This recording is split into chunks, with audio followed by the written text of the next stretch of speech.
pembelajaran, instruktur pembelajaran, bidang peminatan, di teknologi pendidikan, teknologi pembelajaran, pengembangan kurikulum, dan seterusnya.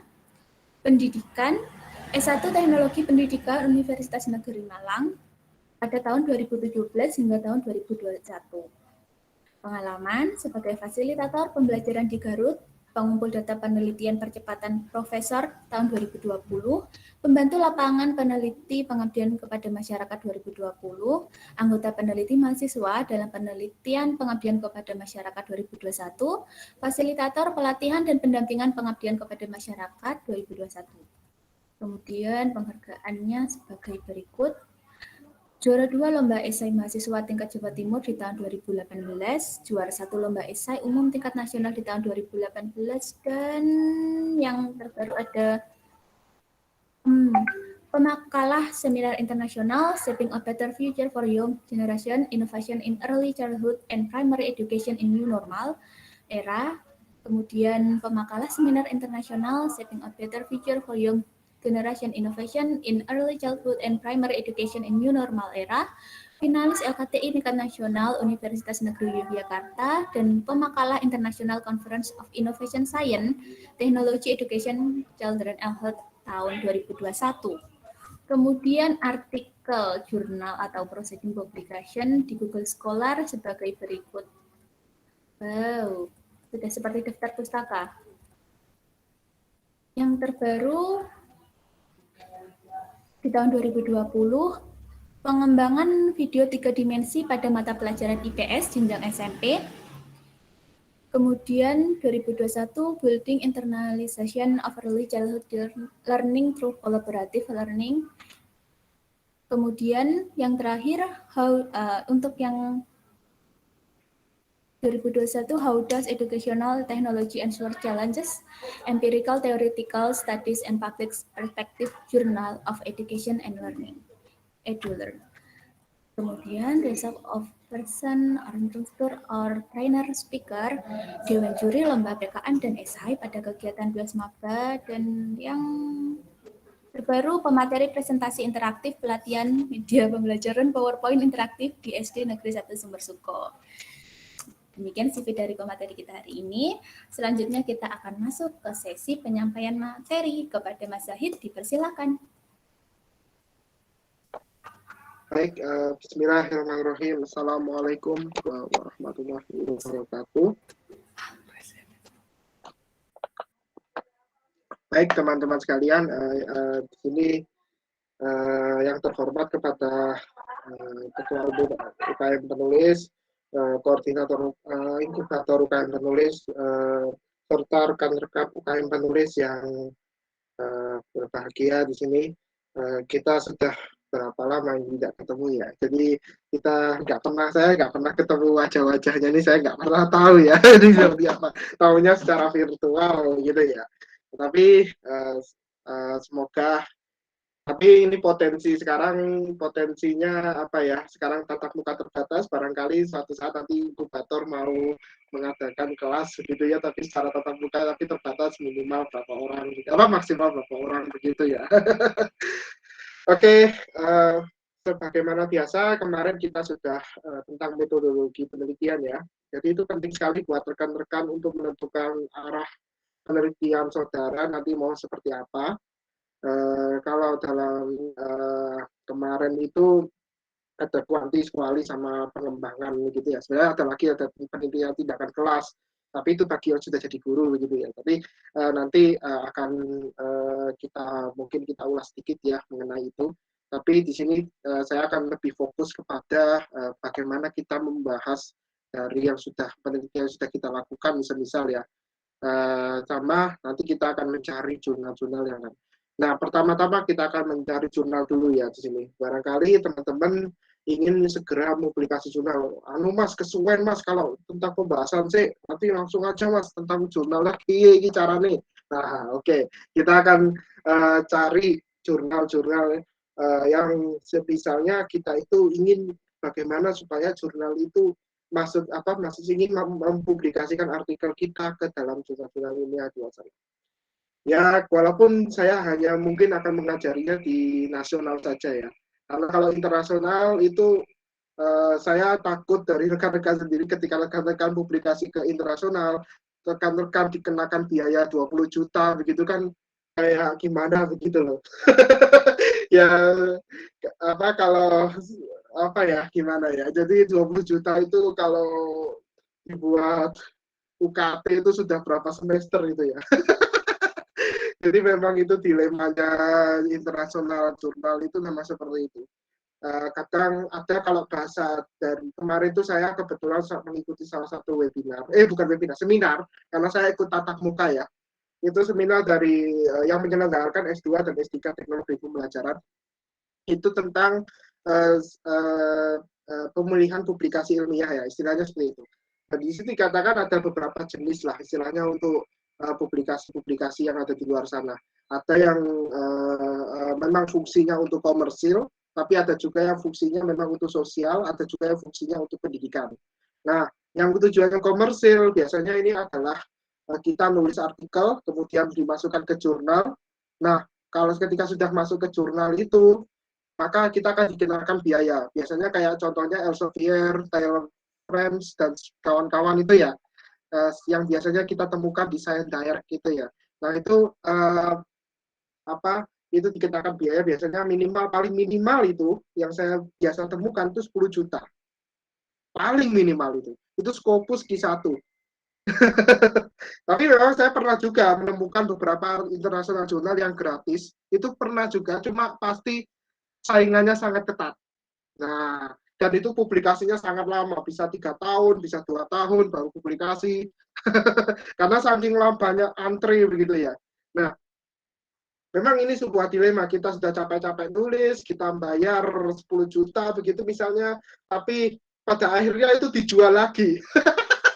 Jadi ketika katakanlah artikelnya itu dijual lagi begitu ya sama mereka, dan uangnya tidak untuk kita, untuk mereka begitu ya.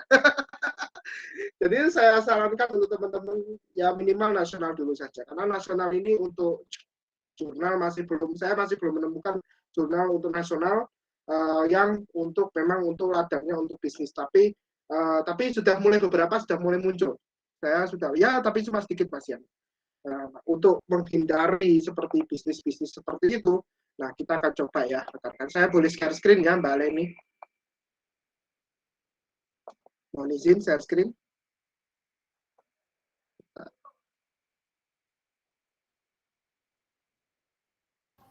Mungkin Mas. Ya. Masih ya, sudah masuk belum ini layar ya? Sampun. Oke. Rekan-rekan sekalian, jika teman-teman ingin memasukkan jurnal begitu ya, punya tulisan begitu ya, punya tulisan apa atau apa namanya tentang artikel yang ingin dipublikasi, teman-teman bisa mengunjungi ini teman-teman. Nah, namanya Sinta Jurnal, gitu aja. Nah, nanti teman-teman akan diarahkan ke sini. Nah, kita klik yang ini ya. Nah, di sini ada kolom pencarian beberapa. Nah, ini untuk Sinta 1, ini Sinta 2, ini Sinta 3, Sinta 4, Sinta 5, Sinta 6. Nah, di sini Anda bisa mengasih keyword. Macam keyword itu kalau bahasanya kata kunci ya, kata kunci. Misalnya karena bidang saya teknologi pendidikan, maka saya cari jurnal tentang teknologi pendidikan.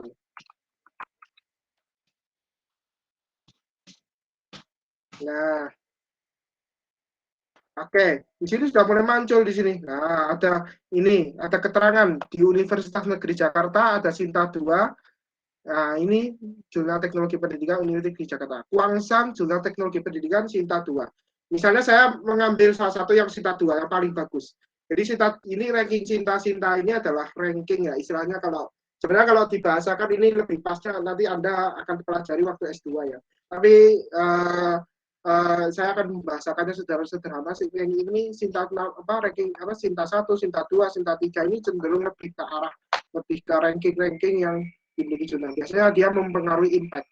Jadi kalau Sinta 2 yang paling tinggi ini, Jurnal Teknologi Pendidikan di Jakarta ini, dia nilai impact-nya itu ada 8,11. Nilai impact itu ditentukan dari mana? Dari citasi yang dikutip dari jurnal tersebut. Jadi katakanlah Anda merujuk tulisan dari jurnal ini, maka akan berpengaruh pada nilai dari impact-nya ini. Jadi itu pengantar saja ya. Nah, kita sudah masuk di sini ya. Maka rekan-rekan bisa klik ini, website. Nah, nanti di bagian jurnal ya, di bagian Sinta jurnal ini ada tersedia ini, website. Kita tunggu beberapa saat, ini sinyal saya masih agak bermasalah. Ini kemarin saya perbaiki sebentar. Nah, ini sudah masuk ya. Jadi ini jurnal dari Balai Pengembangan Media Televisi Pendidikan di Kemendikbud di Sidoarjo. Nah, kita sebelum masuk ke sebenarnya kita bisa melakukan register gitu ya. Register apa biasanya ada register tapi sepertinya ini sudah ditutup kuotanya. Nah, ini sebelum masuk ke arah register atau mendaftar, teman-teman perlu melihat perlu melihat biaya yang dikeluarkan. Nah, misalnya about gitu ya. Kita cari-cari aja. Nah, di sini ada namanya artikel processing charge. Nah, di sini kelihatan, di sini sudah bisa ya. Nah, ini kan bahasa Inggris ya. Nah, every article submit to journal collection will not have any article processing charge. Berarti dia tidak memiliki biaya dalam pemrosesan. Nah, this includes submitting, dia ini meliputi submit, reviewing, editing, publishing, maintaining, dan archiving, and allows mengizinkan immediate access to the full text version. Jadi mengizinkan pengaksesan terhadap full text. Jadi dia gratis dalam hal mulai dari awal sampai akhir dia gratis. Jadi perlu juga dipastikan. Kadang soalnya ada jurnal yang meminta biaya. Biasanya biaya ada bervariasi. Saya pernah terjebak di situ, pernah juga. Tapi saya alhamdulillah bisa menego orangnya. Tapi jangan sampai teman-teman seperti saya ya. Jadi saya pernah terjebak kena Sinta 2 juga. Saya kira itu gratis. Ternyata ada keterangan tambahan di situ. Ternyata disuruh kalau sudah terpublikasi bayarnya 2,5 juta. Nah itu karena kan saya juga mahasiswa yang istilahnya butuh uang juga. Nah, akhirnya saya lobby, hanya pihak jurnalnya mau. Jadi itu jangan sampai pengalaman itu jangan sampai kalian tiru ya, rekan-rekan tiru ya.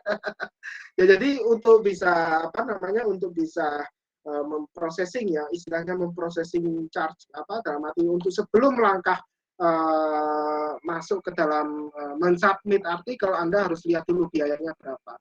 Baru kalau misalnya gratis bisa bisa langsung saja publikasi. Tapi kalau misalnya tidak gratis atau misalnya berbayar, itu terserah pribadi teman-teman. Apabila memiliki uang silakan, apabila tidak ya maka hindari saja, nggak apa-apa. Nah, di sini ada template. Nah, template itu maksudnya apa? Maksudnya berarti template kalau bahasanya itu kita kaidah, panduan penyusunan begitu ya. Jadi kita bisa buka dari sini, kita download. Nah, kalau misalnya kita sudah srek gitu ya. Nah, nanti di sini akan ada panduannya. Misalnya judulnya seperti apa dalam bahasa Indonesia. Lalu judul bahasa Inggris dalam bahasa Inggris, nama lengkap Anda, penulis pertama, penulis kedua, tanpa gelar begitu ya. Tapi jelas. Nah, lembaga afiliasi, alamatnya, alamat lengkap, dalam arti alamat lengkap yang di afiliasi. Afiliasi itu maksudnya instansi Anda. Ya kalau berarti ya Universitas Negeri Malang begitu ya, bukan UKM penulis begitu ya. Lalu email penulis pertama, email penulis kedua, diisi juga abstrak dan sebagainya. Nanti jadi menyesuaikan dari isian teman-teman. Nah, jadi seperti itu ya. Jadi nanti sebelum meng-submit jangan lupa disesuaikan sama template-nya agar menghindari yang namanya rejected article. Jadi kalau misalnya biasanya peluang, maaf saya. Jadi kalau misalnya kita tidak menyesuaikan template, biasanya peluang untuk rejected-nya itu sangat besar. Rejected itu maksudnya penolakan, gitu ya. Nah, lalu misalnya saya bagaimana? Saya kan masih belum memiliki akun, lalu kan harus memiliki akun di jurnalnya. biasanya di bagian kolom ini ada yang namanya register. Nah, Anda, rekan-rekan sekalian, perlu melakukan register dulu atau melakukan pendaftaran. Nah, nanti di sini, karena di sini registernya tidak ada karena dalam arti, maksudnya ini berarti kuotanya sudah terpenuhi, maka Anda bisa langsung login biasanya kalau sudah punya akun. Tapi kalau belum akun, maka perlu register. Kalau misalnya belum ada kolomnya, maka cari jurnal lainnya. Kalau saya sih seperti itu. Atau menunggu Kuangsan ini selesai sampai muncul kolom registernya. Nah, kita bisa klik user home kalau misalnya ini karena saya sudah punya akun ya. Nah, ini punya saya ya, rekan-rekan sekalian. Jadi ini jadi punya saya sini yang sudah saya pernah sampaikan dan masih menunggu. Jadi ada keterangan awaiting assignment. Awaiting assignment itu jadi masih menunggu dari pihak mereka untuk menerima. Dalam arti masih proses lah istilahnya, proses penerimaan dari sana. Nah, ini penulisnya jadi dan sebagainya. Nah, ini salah satu artikelnya, kita bisa buka artikelnya di sini. Nah, kita bisa lihat-lihat di sini sejenak.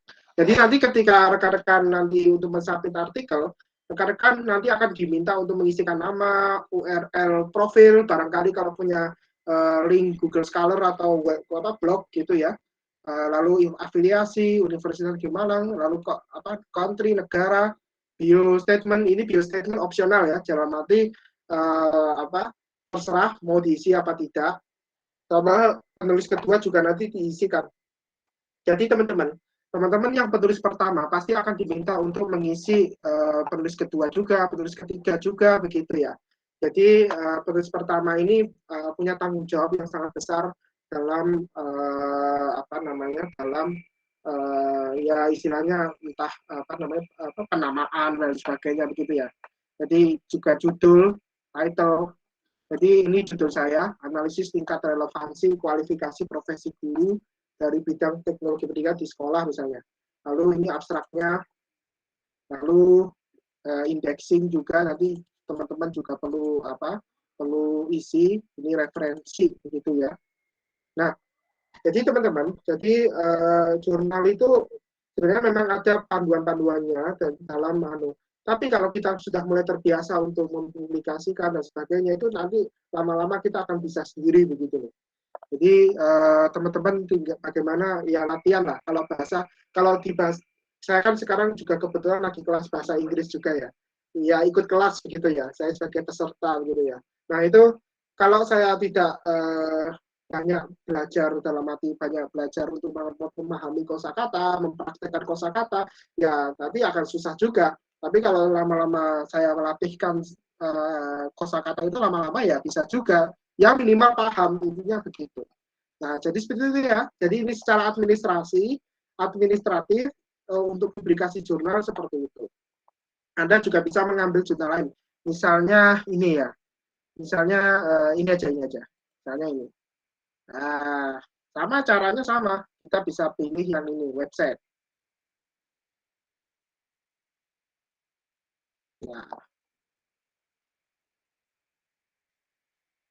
Nah, waktunya masih panjang ya, Mbak Leni.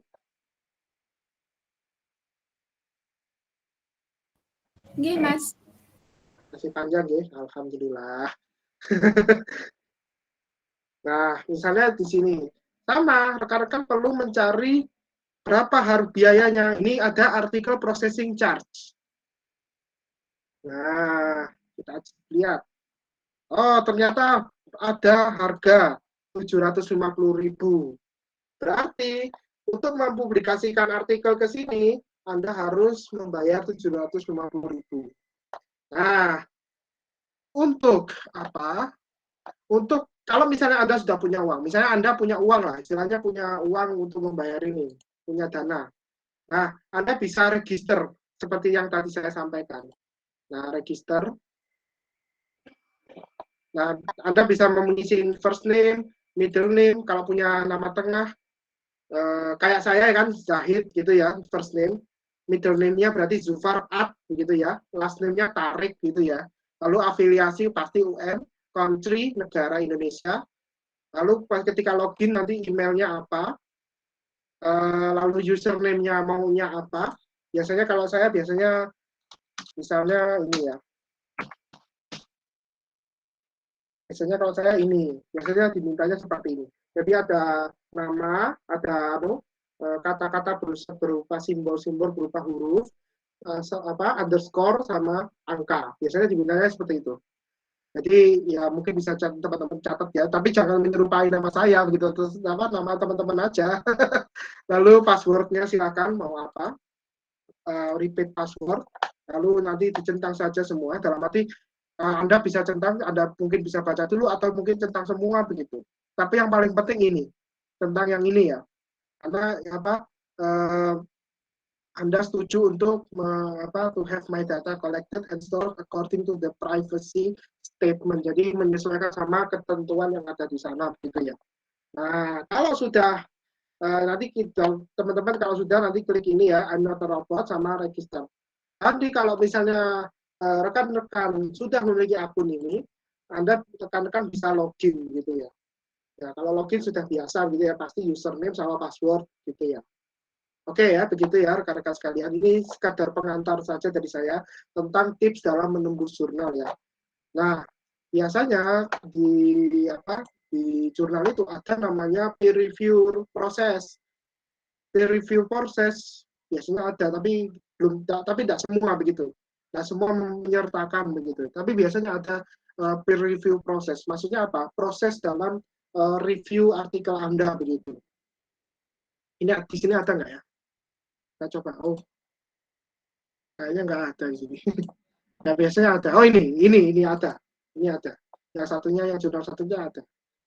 Jadi ini contoh ya. Oh ini bahasa Inggris ya. Nah kalau misalnya kesulitan dengan bahasa, jadi preview proses ini nanti Anda akan dijelaskan begitu ya, dijelaskan proses reviewnya seperti apa. Kalau nggak bisa bahasa Inggris ya nanti klik aja translate to Indonesia begitu ya. Hanya ini ya, mana Indonesia. Ya, translate aja ke Indonesia. Nah, selesai. Nah, ini jadi akan diberikan pemberitahuan. Jadi rekan-rekan bisa melakukan melihat kira-kira nanti reviewnya seperti apa dengan memilih fitur peer review proses begitu ya. Oke, ya itu ya untuk tips trik tembus jurnal ya.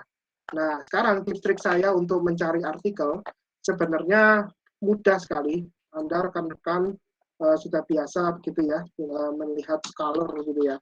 Pasti Google Scholar ini sudah menyediakan berbagai platform yang sangat kaya akan literasi-literasi literasi-literasi yang Anda dapatkan, yang Anda dapatkan begitu ya. Misalnya tentang apa misalnya instructional media atau media pembelajaran. Nah, misalnya itu.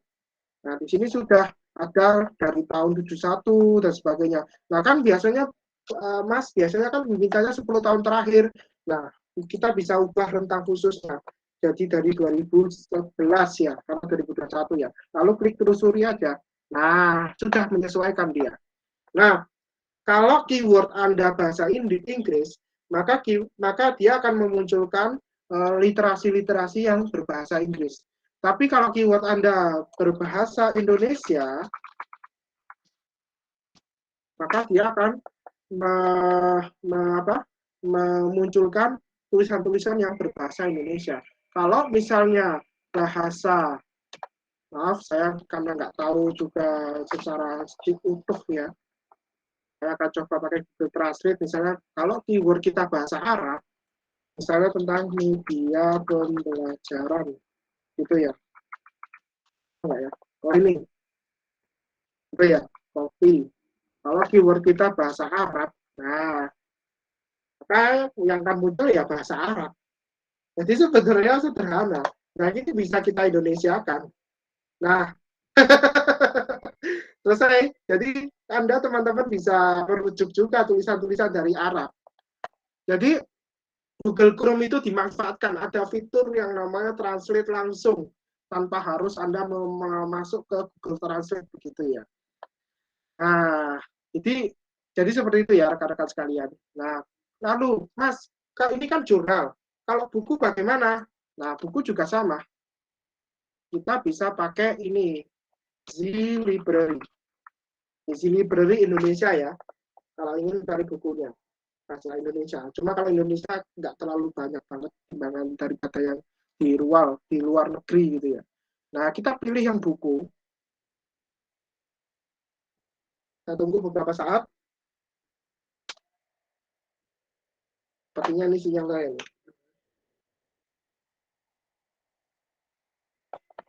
Nah, nah ini ada banyak buku yang bisa kita ambil. Ada sejarah dunia kuno, nah sejarah dunia yang disembunyikan, sebuah seni sikap bodoh amat. Yang ini terkenal ini. Lalu metode penelitian, biasanya ini orang-orang yang lagi skripsi biasanya mencari-cari seperti ini ya buku-bukunya ya. Kita bisa klik gitu ya. Nah, kita bisa download di sini PDF. Jadi ini gratis teman-teman. Kita tunggu. Nah, kita download. Nah, kita tunggu aja prosesnya downloadnya.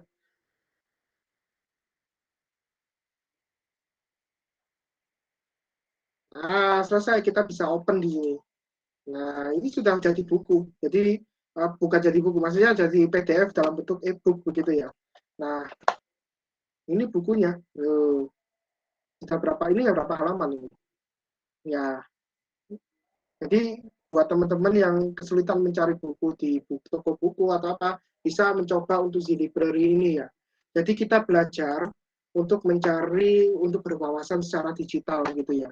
Nah, kalau misalnya, Mas, saya tidak mau yang di sini, Mas. Saya ingin kayak Google. Ya, gampang. Tinggal cari saja di sini tentang apa. Teknologi pendidikan misalnya. Nah, karena bidang saya teknologi pendidikan.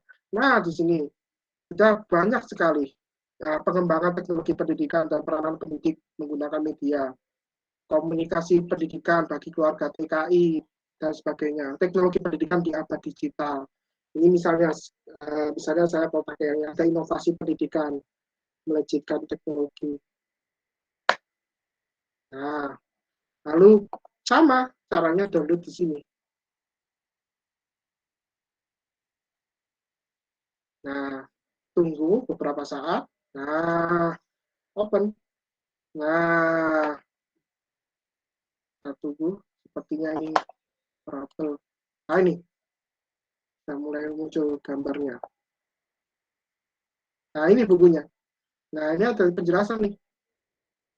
Nah, konsep media, mulai dari bab 1 media pembelajaran. Jadi, kita bisa mencari di daftar isi. Kita bisa, lebih enak ya. Ada media pembelajaran, inovasi teknologi informasi, desain media, teknologi pendidikan masa depan, pendidikan vokasi, artificial intelligence, lalu literasi digital, revolusi pembelajaran, dan sebagainya. Nah, mudah loh. Nah, jadi begitu ya teman-teman. Jadi untuk untuk tutorial tentang cara mencari literatur itu kita bisa memanfaatkan berbagai. Dan ini tidak hanya di library sebenarnya, banyak sebenarnya. Cuma apa ya? Kalau saya menjabarkan semua ini nanti nggak cukup waktunya. Tapi intinya yang penting intinya saya tahu. Kalau ini di keywordkan dengan bahasa Inggris juga bisa. Teknologi gitu bisa. Inggrisnya teknologi pendidikan, educational technology, misalnya seperti itu. Nah, sudah mulai wis gini, ada kurikulum model, using learning technologies, machining CNC technology, learning tools, strategi, science and technology service, bla bla bla, serious games to educate, train and inform, bla bla bla. Jadi di sini contemporary technology in education. Nah, ini bukunya juga ada education technology primer for 21 century. Ya, ya bisa download gini-gini. Jadi sama caranya seperti yang sebelumnya. Nah, jadi sekarang itu dunia serba digital gitu ya. Jadi tidak lagi basisnya kertas gitu ya. Dosen saya pernah bilang kalau kita apa ya e-learning ini istilahnya itu seperti menghemat gitu ya, menghemat penebangan pohon gitu ya. Jadi kan selama ini kan kanal kertas itu terbuat asalnya kan dari pohon gitu ya. Jadi kalau kita menggunakan e-learning dan sebagainya itu kita setidaknya sudah melakukan penghijauan secara tidak langsung begitu ya. Jadi adanya potensi digital ini mengurangi terjadinya penerbangan liar yang ada di luar sana. Karena memang kebutuhannya memang saat itu memang basisnya kertas. Oke, saya akan masuk ke materi tentang pembahasan. Jadi seperti itu ya untuk tutorial dalam mencari artikel, mencari jurnal, kemudian mencari artikel buat rujukan, jadi seperti itu ya. Nah, saya akan membahas secara tidak secara rinci karena kita akan secara sederhana saja menggunakan model elaborasi ya. Model elaborasi ini sebenarnya sudah sejak ada tahun 83 diterbitkannya oleh Regelut waktu itu ya. Jadi ada yang sudah lahir tahun 83. Belum semua ya. Termasuk saya juga belum lahir. Nah, jadi tahun 83 itu sudah ada nama elaborasi begitu ya. Jadi itu sebenarnya digunakan untuk pembelajaran dalam arti untuk menyusun bagaimana kita untuk menyampaikan materi kepada peserta didik sebenarnya. Cuma kita akan coba untuk konstruksi bagaimana menggunakan model elaborasi dalam menyusun kerangka isian dalam menulis artikel ilmiah. Nah, sebuah quotes yang yang saya ambil dari film animasi Toy Story itu adalah To Infinity and Beyond, atau dalam bahasa Indonesianya adalah menuju tak terbatas dan melampauinya. Nah, di sini rekan-rekan saya sangat-sangat berharap rekan-rekan pasti memiliki potensi masing-masing begitu ya.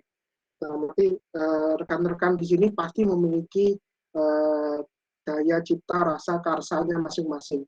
Nah, ketika teman-teman sudah memiliki potensi, sudah menemukan, mengetahui potensinya masing-masing, rekan-rekan jangan patah semangat istilahnya gitu. Ketika gagal, lakukan lagi begitu ya. Jadi karena bukan tidak mungkin kita akan melampaui ekspektasi yang kita harapkan sebelumnya. Jadi kalau boleh nanti ya sedikit cerita ya, saya juga sama. Sebelumnya ya saya ya hanya awal-awal masuk kuliah ketika masih maba ya saya juga kuliah hahaha gitu. Tidak ada pikiran mau ini mau itu.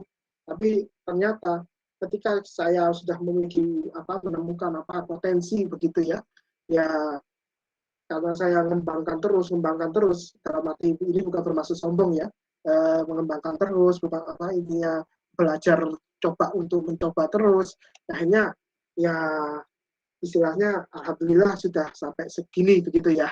Ya semoga bisa terus konsisten untuk kedepannya. Jadi teman-teman rekan-rekan sekalian, saya sangat berharap untuk walaupun mungkin artikel ilmiah ini sangat berat, kalau lebih dibandingkan lomba, lebih berat artikel ilmiah jujur ya, karena bahasanya itu dalam arti prosesnya sudah lama dan juga kita nulisnya tidak bisa sembarangan begitu ya. Jadi saya harap rekan-rekan tetap berusaha dengan segiat mungkin karena ketika kita sudah pada taraf puncaknya, kita itu akan istilahnya akan senang gitu loh. Ketika saya dulu seperti ini, tapi ternyata kedepannya dulu seperti ini dan sekarang sudah jadi seperti ini begitu ya. Itu adalah rasa senang gitu. Apalagi bagi teman-teman yang mungkin dapat prestasi lomba misalnya begitu. Dulu saya tidak pernah terbayangkan bisa mendapat juara 1 lomba begitu ya. Tapi begitu ikut lomba dan mempelajari bagaimana teknik presentasi dan sebagainya, itu akhirnya saya misalnya saya seneng gitu ya, seneng karena iya saya dulu seperti ini, sekarang sudah jadi seperti ini, itulah makna dari menuju tak terbatas dan melampauinya begitu ya. Jadi kita berusaha melampaui ekspektasi yang sebelumnya kita harapkan begitu. Ya walaupun mungkin dalam praktiknya memang sulit, kita akui itu. Oke, kita bisa melihat literasi digital itu sangat luas sekali ya rekan-rekan sekalian. Jadi literasi yang sekarang ini yang sedang juga yang saya riset juga sama dosen saya, itu sangat penting ya, bahkan tidak hanya untuk teman-teman, untuk guru-guru, untuk pegawai restoran, kemudian untuk pegawai kaki lima, atau mungkin ya penjual kaki lima, atau untuk petugas jalanan mungkin, itu sangat penting buat menguasai literasi digital. Karena literasi digital ini membuat semua komponen-komponen yang ada di luar sana yang harusnya terdokumentasi dalam secara fisik itu bisa terdigitalkan. Dalam arti kita katakanlah kayak misalnya artefak gitu ya, atau situs-situs bersejarah. Situs-situs bersejarah itu kan rawan untuk dirusak gitu ya, rawan untuk disalahgunakan. Nah, dengan adanya literasi digital, kita bisa misalnya memfoto, kemudian mempublikasi di internet, orang-orang jadi tahu tentang situs-situs seperti itu, walaupun mungkin situs-situs suatu saat nanti akan hilang. Jadi ini fungsinya luar biasa adanya digital ini. Yang paling sangat kita ingat itu ada dulu, kalau dulu sekitar era 1950-an itu harimau Jawa itu sangat terkenal saat itu. Sangat besar, harimau Jawa itu terkenal ya besar ya, itu. Tapi sekarang sudah punah, ya kan?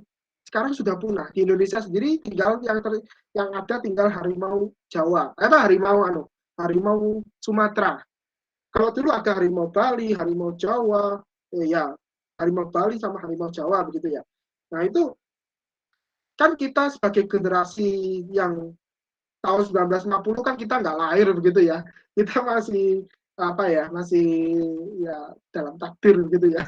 Nah, kalau agar kita bisa tahu harimau Jawa, harimau Bali itu rupanya seperti apa, tentu kita melihat dari foto kan.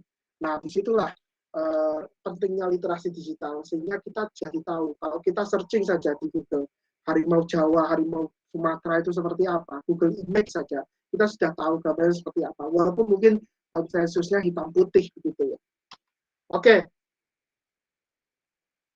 Jadi adanya perubahan dari literatur yang sebelumnya menggunakan kertas.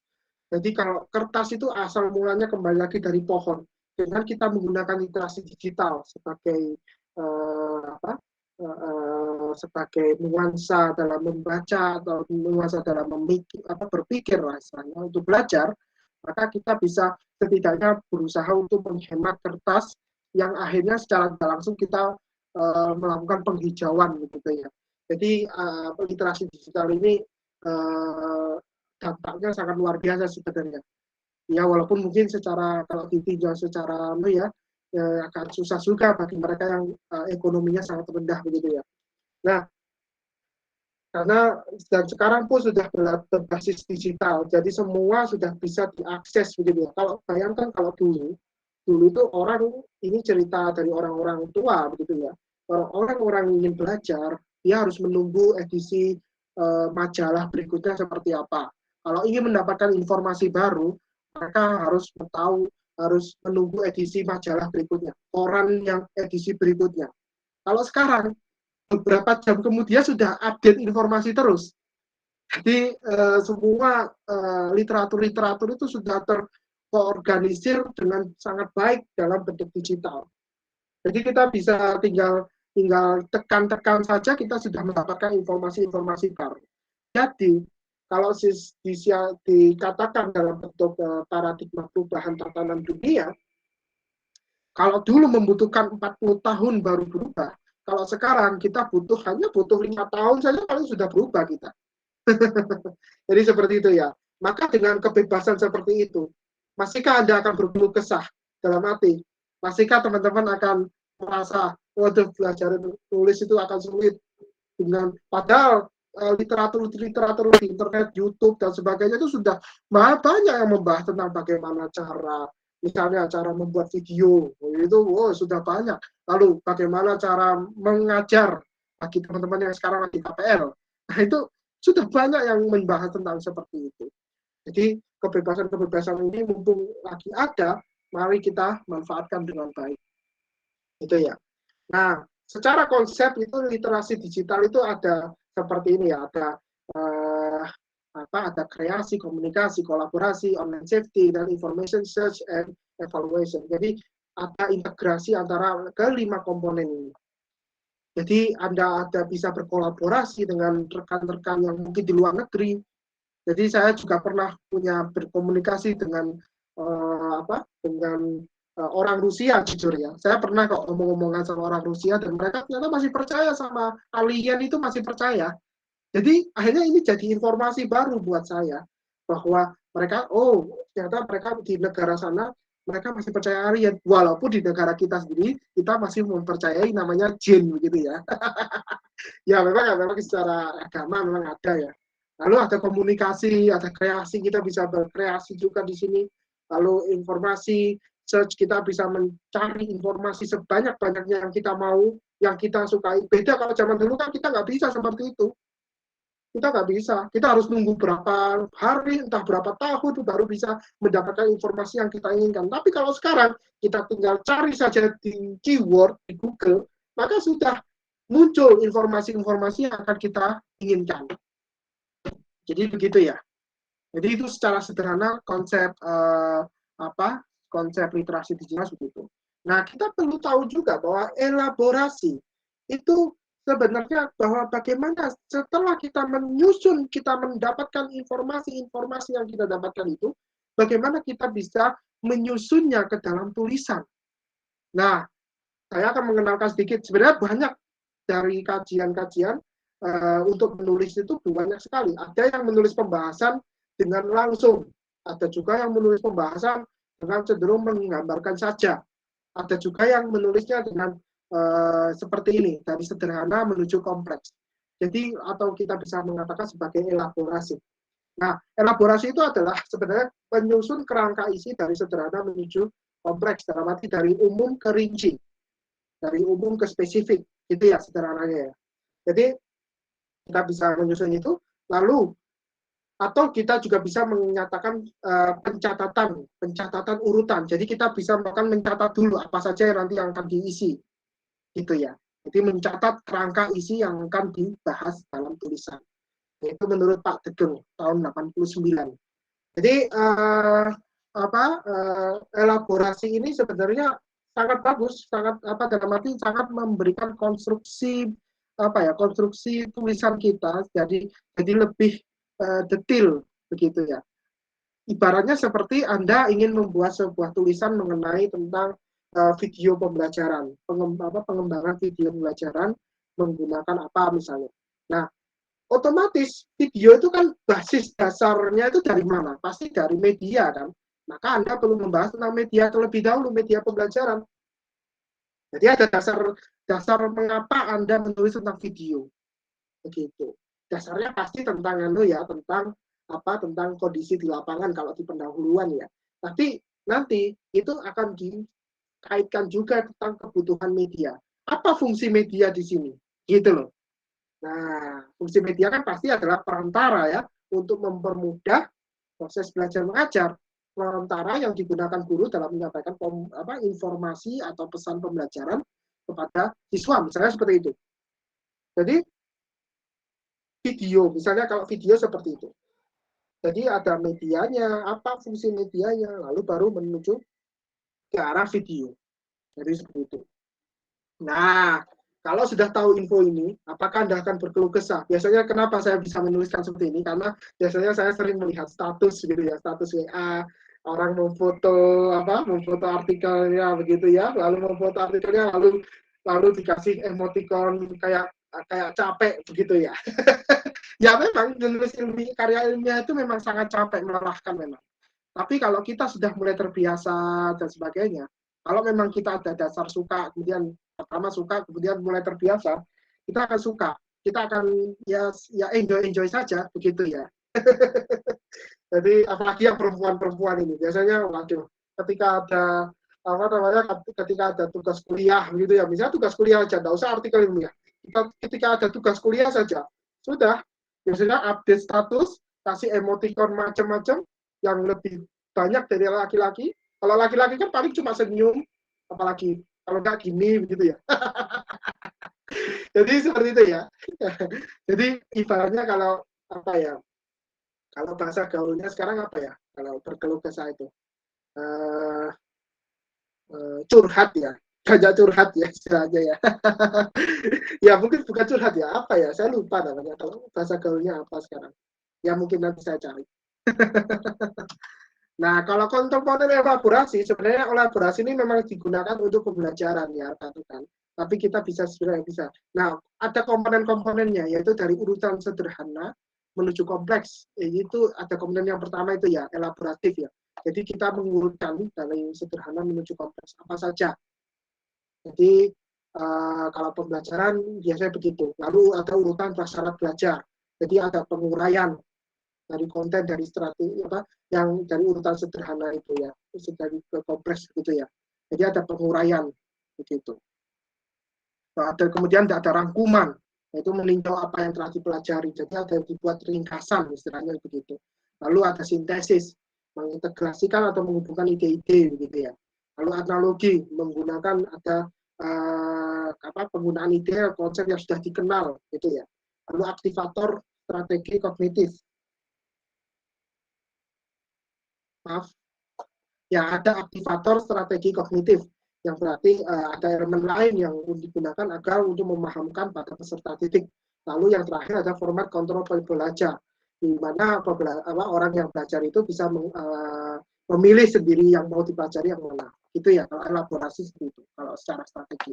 Maka kalau dikaitkan sama penyusunan tulisan, maaf, kalau dikaitkan sama strategi dalam menulis dengan menggunakan model elaborasi, rekan-rekan perlu melakukan yang pertama seperti tadi, urutan elaboratif, yang berarti Anda perlu melakukan menyusun kerangka isian dulu.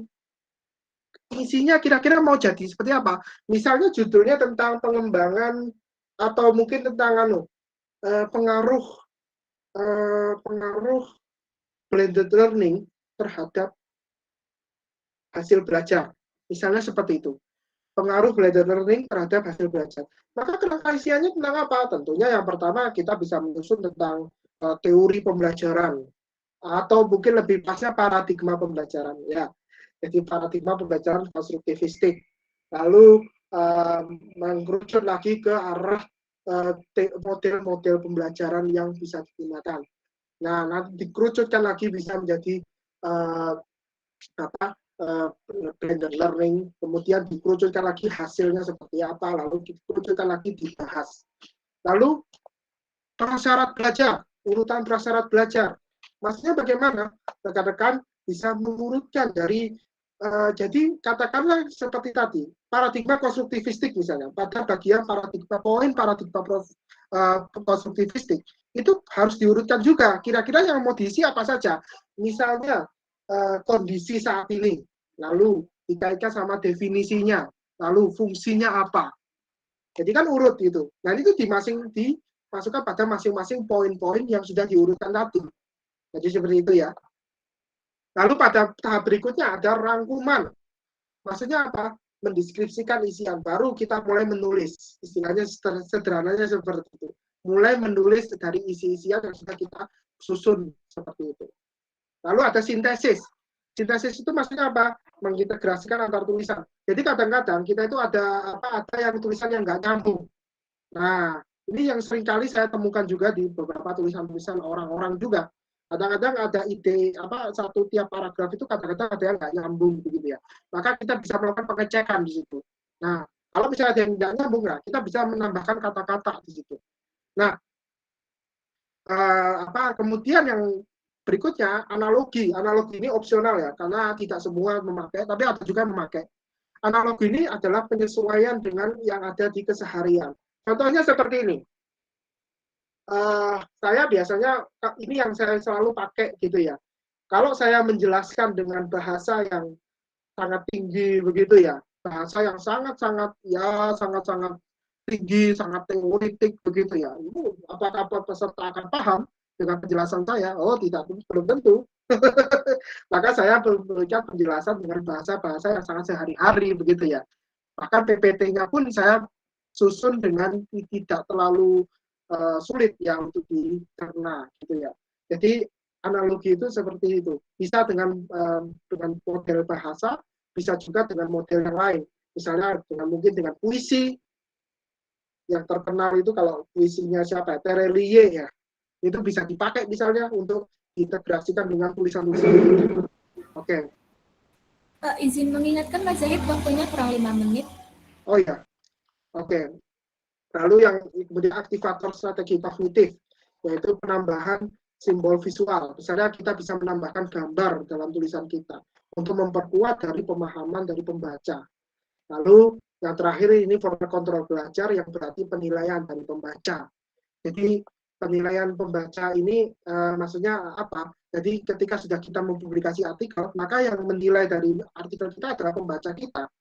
Kira-kira layak nggak untuk dicitasi atau mungkin untuk digunakan. Nah, contohnya seperti ini. Nah, beliau ini ini rujukannya sangat banyak, disitasi sangat banyak, ada 3.000 orang yang mencitasi tulisannya beliau, gitu ya.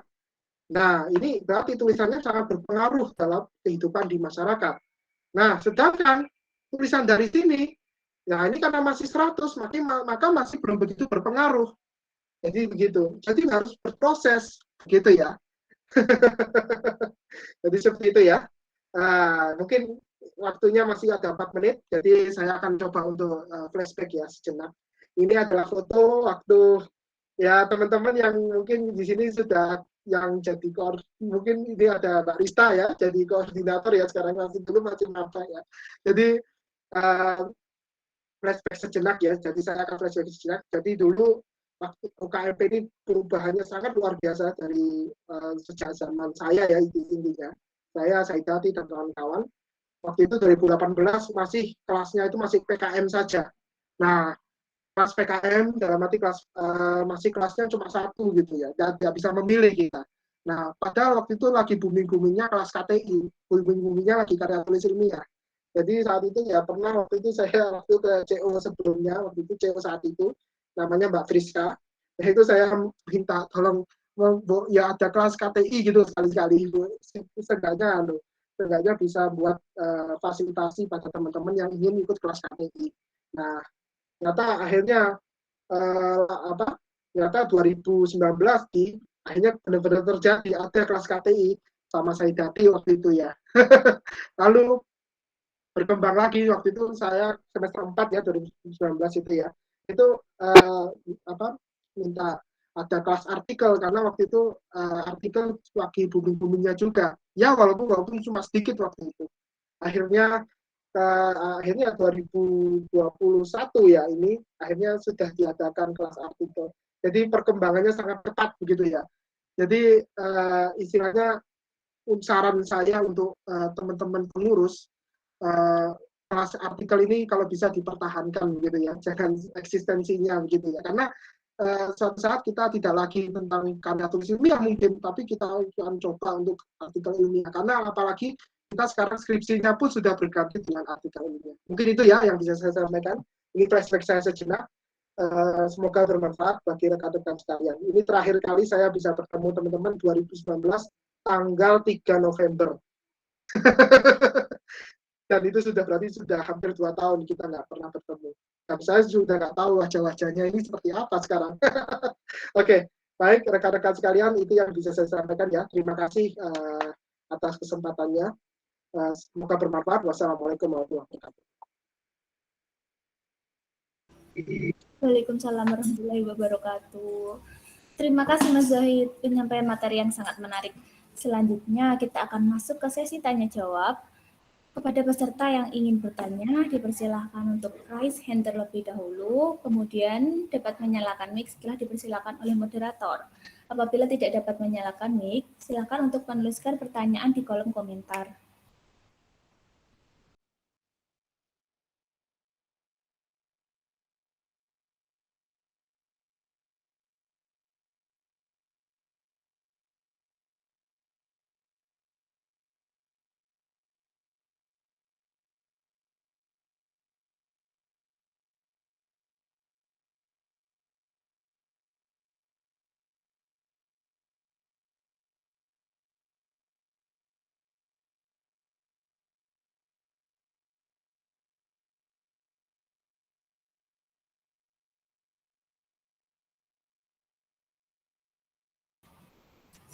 Ya, silakan Maulidia untuk menyalakan mikrofonnya. Izin bertanya, Mas Zahid, terkait dengan jurnal yang ada di Sinta, itu kan ada tulisannya S1, S2, S3, sampai S6 itu. Kemudian itu saya pernah mencari itu di bagian misalnya S2 begitu. Di S2 itu ada yang bagian atas itu ada tulisannya, ada warna itu, ada warna orange, kemudian kuning. Untuk yang orange itu jadinya S3, padahal itu ada di tulisan jurnalnya S2.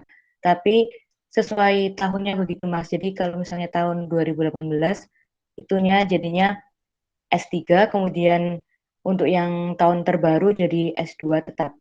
Itu untuk melihat jurnalnya termasuk S2 atau S3, melihat jurnal awalnya yang S2 itu atau melihat dari tahunnya ya Mas. Terima kasih.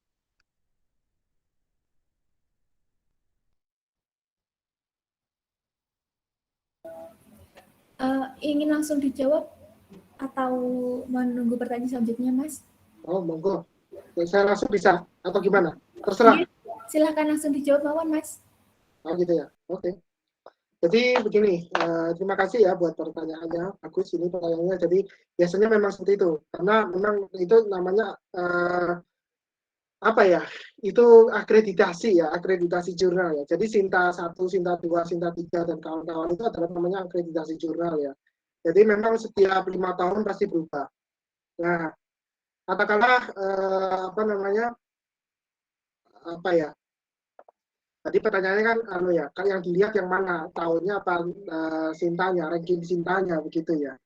Jadi sebenarnya yang dilihat itu kalau sebenarnya begini ya, agak susah ini jawabnya memang. Karena memang karena rankingnya itu memang selalu berubah, tergantung dari pengelola jurnal itu seperti apa. Jadi kalau di tahun itu misalnya Sinta 2, misalnya tulisan Anda itu diterbitkan di tahun itu misalnya Sinta 2, maka tulisan Anda lebih karena tahun itu masih dalam ranahnya dalam rentangnya Sinta 2, maka tulisan Anda sudah masuk di indeksnya Sinta 2. Jadi seperti itu sederhananya.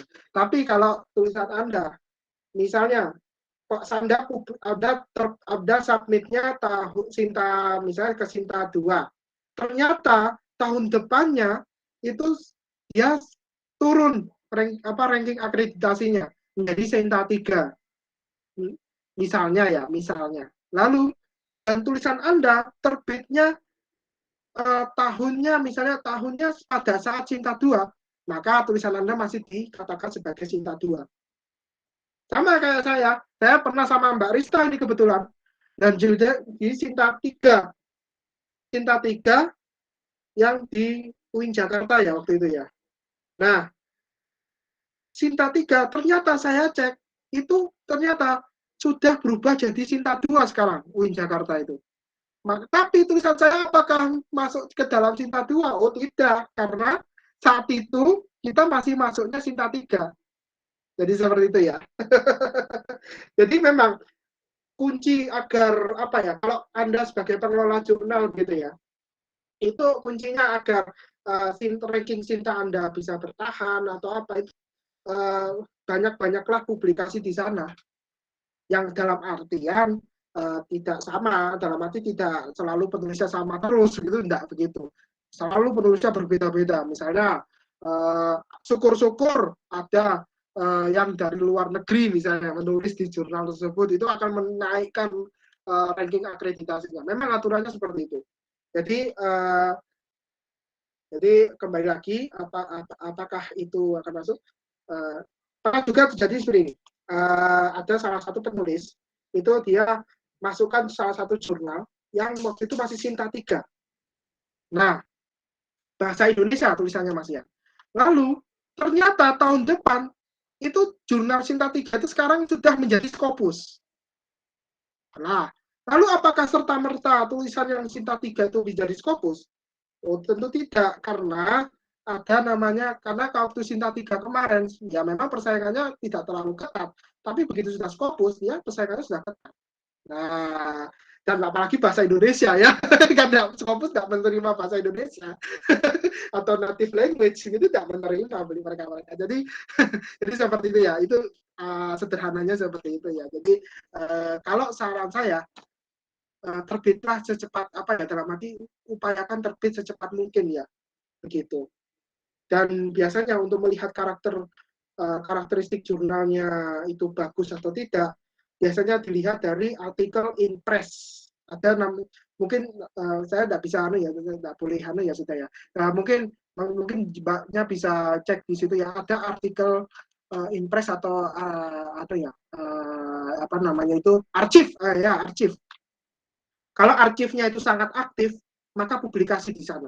Tapi kalau arsipnya itu tidak terlalu banyak, katakanlah satu tahun ada 4 edisi, tiba-tiba tahun berikutnya ada edisinya cuma 2, lalu tahun berikutnya edisinya cuma 1, tahun berikutnya tidak ada sama sekali edisinya. Nah, maka sebaiknya dihindari jurnal seperti itu. Berarti pengelolaannya sangat buruk, istilahnya begitu ya. Jadi cara melihat jurnalnya seperti itu. Apakah jurnalnya itu bagus dalam arti konsisten begitu ya? Apakah tidak? Jadi itu yang juga mempengaruhi penilaian dari Sinta berapanya itu juga dipengaruhi ya situ. Jadi para pengelola jurnal itu pasti berusaha bagaimana mungkin itu bahasanya itu berusaha agar penulis-penulis itu memasukkan tulisannya ke situ, gitu supaya ada konsistensi dalam pengelolaan. Jadi seperti itu. Ya ini saya akhirnya lebih membahas ke jurnalnya ya, karena kebetulan saya dulu pernah jadi editor dalam salah satu jurnal. Jadi saya sedikit bisa menjawab seperti itu. Nah, oke, mungkin bisa menjawab ya. Jadi caranya seperti itu. Oke. Apakah ada tanggapan dari Maulidia? Baik, Mas. Terima kasih. Ya. Terima kasih Maulidia atas pertanyaannya dan Mas Zahid atas jawabannya. Mungkin dari teman-teman masih ada pertanyaan lain?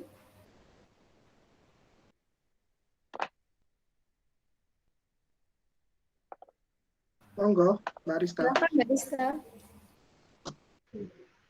Baik, terima kasih atas kesempatannya. Umum ada di momen sama Mas Zahid, kan Mas Zahid banyak menerbitkan jurnal-jurnal ya, mulai dari Opus, Sinta, sampai dan lainnya. Nah, dari pengalaman Mas itu, adakah rekom buat kita, khususnya kita kan pendidikan. Nah, jurnal yang sekiranya 1 tahun itu terbitnya lebih dari 2 kali. Seperti itu Mas, biar cepat terbit gitu artikelnya. Itu Mas, terima kasih. Maaf, tadi putus bisa diulang? Oh ya, kan dari pengalaman Mas Zahid yang menulis artikel mulai dari terindeks kita, fokus dan lainnya, itu kan pasti punya pengalaman edisi terbit. Adakah saran dari maksudnya kita kan dalam bidang pendidikan. Nah, adakah saran dari sampean jurnal mana yang sekiranya bisa terbit lebih dari 2 kali edisi? Terbit lebih dari 2 kali edisi? Ya. Maksudnya gimana itu? Kan itu sama, biasanya jurnal itu kan terbit 2 kali dalam setahun.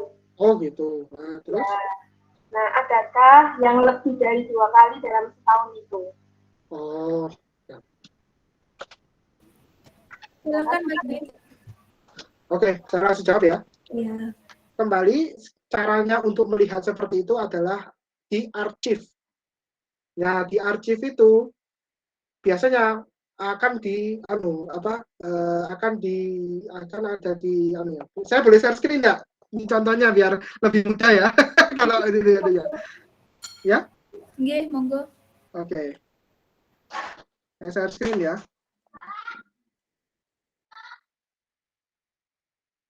Sudah masuk layar saya?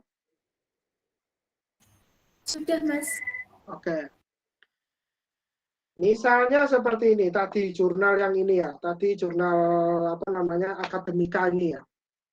Biasanya di sini ada namanya arsip begitu ya. Nah, ini isu di arsip. Nah, kita lihat tahun ini 2020. 1, berarti dia terbit 2 kali dalam setahun. Nah, kalau misalnya mau mencari dalam arti 4 kali, maka ya ini dihindari maksudnya ya diinggahke aja dulu, lalu cari lagi dia. Misalnya kalau biasanya saya tahunya kalau 4 kali setahun itu ini namanya kalau di PET-UM itu ada namanya GKTP. Ini bagi mahasiswa jurusan teknologi pendidikan ini gratis. Tapi bagi mahasiswa di luar jurusan TEP itu bayar 600 atau 700 gitu.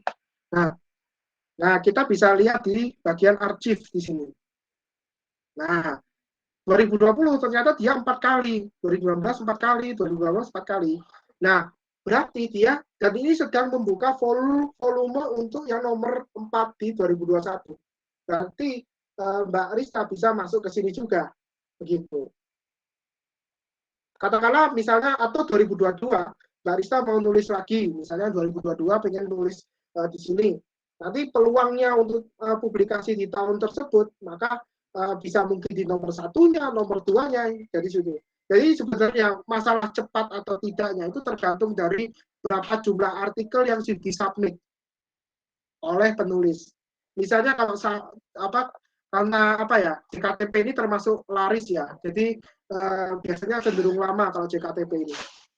Nah, caranya untuk kalau misalnya kalau misalnya ingin bisa cepat dan sebagainya begitu ya, maka sebenarnya caranya bukan untuk melihat berapa anunya, tapi lihat ranking Sintanya sebenarnya. Kalau Anda Sinta 6 begitu, maka kan tidak terlalu laris lah istilahnya. Mereka masih mencari-cari orang lah istilahnya. Maka maka itu akan mempercepat proses untuk publikasi. Tapi kalau sudah Sinta 4, Sinta 5 saja sekarang sudah nggak terlalu sudah mulai ramai. Kalau dulu 2020, 2019 masih Sinta 5 itu masih nggak terlalu begitu ramai. 2021 sekarang Sinta 5 sudah mulai ramai. Jadi mungkin ya itu kalau misalnya secara ranking maka dilihatnya dari situ. Di sini biasanya juga ada kok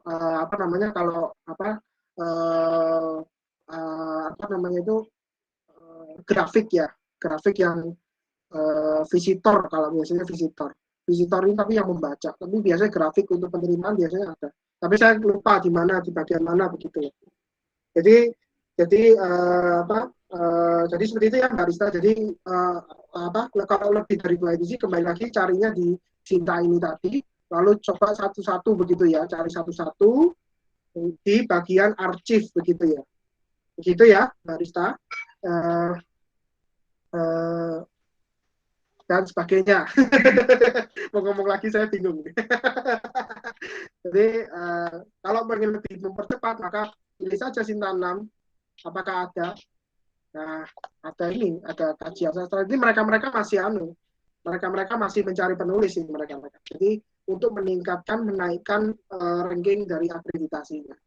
Jadi seperti itu ya Mbak Rista, barangkali bisa membantu untuk menjawab ya. Baik, Mas. Terima kasih. Oke. Terima kasih Mbak Said. Mas Said dan Mbak.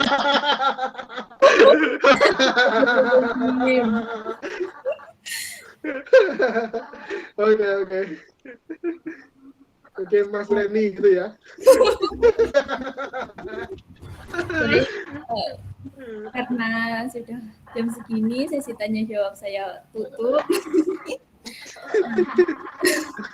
Selanjutnya masuk ke sesi dokumentasi.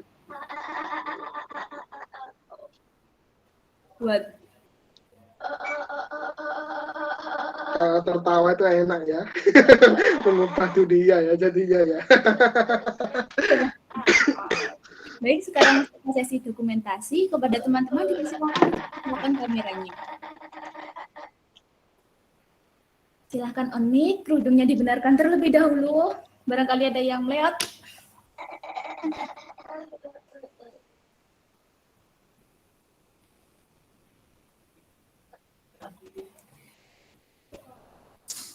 Dipasang senyum terbaiknya. Kalau ini cocok ya jadi MC ya. Alhamdulillah Mas, baru kali ini ada yang ngomong seperti itu. Saya hitung mundur. 3, 2, 1. Mungkin bisa sekali lagi. 3, 2. Saya bebas.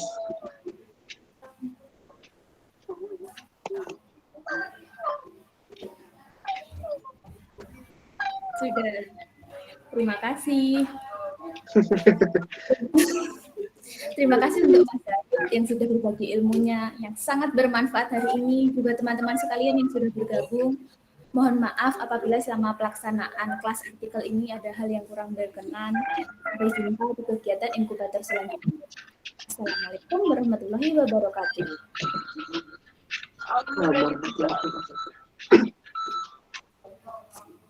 Mbak, terima kasih banyak Mas Zahid.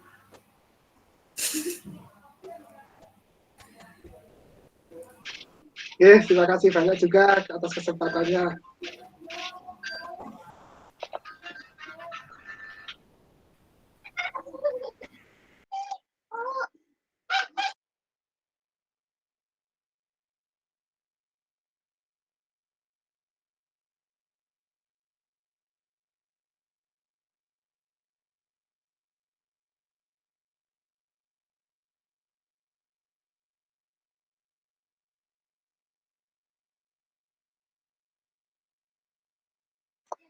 Saya mau izin live ya, rekan-rekan sekalian. Terima kasih atas waktunya.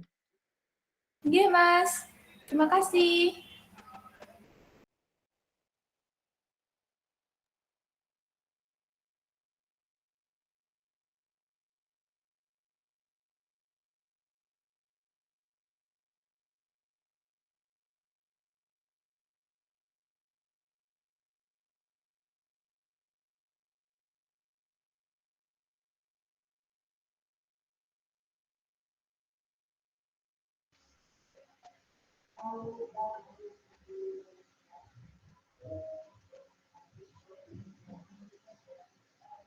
Di backup ada siapa ya, Dek?